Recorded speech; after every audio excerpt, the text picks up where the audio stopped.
Hello guys, welcome to new blog. आज स्वागत आहे तुमचं आपल्या चॅनलमध्ये. आज आपण बनवूया शेंगोळ्या. त्यासाठी लागणार गव्हाचं पीठ घेतलं मी, 2 चमचे डाळीचं पीठ, मीठ घेतलं आहे, तिखट, हळद, कांदा, टमाटा, लसूण घेतलं आहे, मीठ, कढीपत्ता घेतला आहे आणि कोथिंबीर घेतली आणि तेल घेतलं आहे. आता आपण कढई गरम करायला ठेवून घेऊया. आपली कढई गरम होते, त्याच्यात 2 चमचे तेल टाकून घेऊया.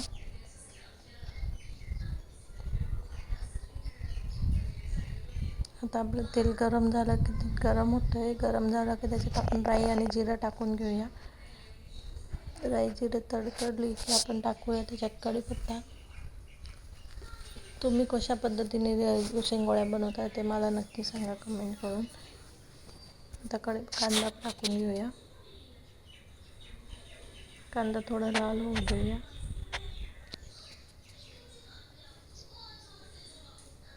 तुमच्याकडे शेंगोळ्यांना काय म्हणतात ते पण सांगा. आता मी लसूण टाकते. परतवून घेऊया आपण हे.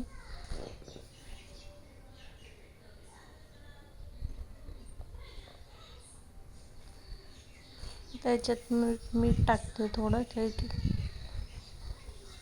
मीठ टाकल्याने कांदा नरम होईल लवकर.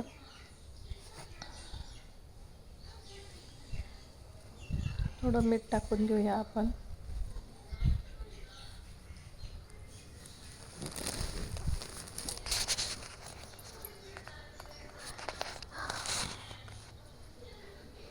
आता टमाटर टाकून घेऊया.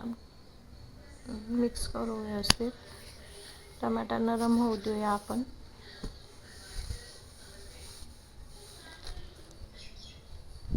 तर त्याच्यात टाकून घेऊया ती लाल मिरची पावडर. तर आपण ते आपल्या स्पायसीनुसार जसं स्पायसी पाहिजे तसं त्या टाकू शकतो. लाल मिरची पावडर आणि हळद टाकूया आणि मीठ टाकूया चवीनुसार.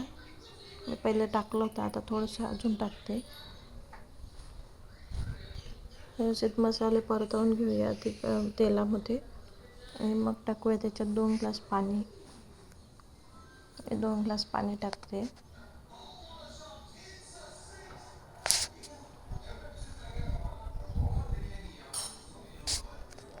पाणी उकळत आहे तोपर्यंत आपण पीठ भिजवून घेऊया. त्यासाठी मी 1 वाटी गव्हाचं पीठ आणि 2 चमचे डाळीचं पीठ, मीठ, तिखट टाकून पीठ भिजवून घेऊया कडक.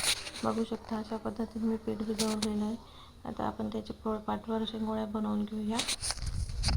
अशा पद्धतीने शेंगोळ्या बनवून घ्यायच्या आहे.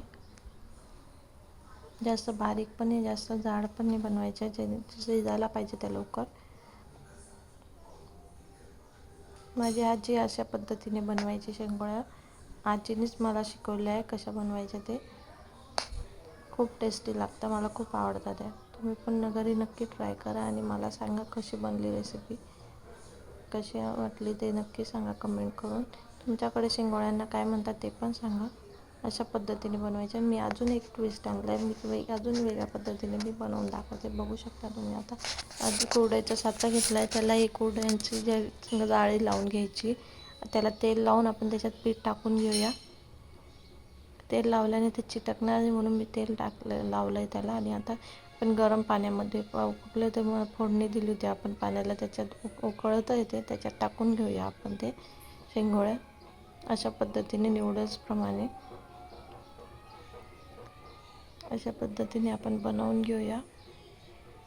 आता थोडा गॅस वाढवून देते मी, कारण ते चिपकणार नाही, सुटसुटीत होतील. गॅस कमी राहिल्यावर ते चिपकतील म्हणून मी थोडा आता गॅस वाढवून देते. आता गॅस वाढवून दिला आहे मी. बघू शकता तुम्ही. शिजल्यावर खूप छान टेस्ट, कलर पण मस्त येतो त्याला आणि स्ट्रेक्चर बी मस्त येईल त्याचं. आता आपण त्याच्यात टाकून घेऊया कोथिंबीर. त्याला 5-10 मिनटं शिजू देऊया आपण त्याला. कोथिंबीर टाकल्यावर मी थोडा आता त्याच्यात मॅगी मसाला टाकते, जो आहे मॅजिक मसाला. त्याच्याने खूप टेस्टी चव येते. त्याच्यात थोडा आपण मॅगी मसाला टाकून घेऊया आणि शिजू देऊया त्याला व्यवस्थित. बघू शकता तुम्ही, मस्त शिजतं ते, खूप छान दिसतं ते. खायला पण खूप टेस्टी लागतं. तयार आहे आपल्या शेंगोळ्या. बघू शकता तुम्ही. रेसिपी कशी वाटली ते नक्की सांगा. लाईक करा, शेअर करा आणि सबस्क्राईब करा आणि कमेंट करून नक्की सांगा रेसिपी कशी वाटली ते. Thank you for watching video. Bye.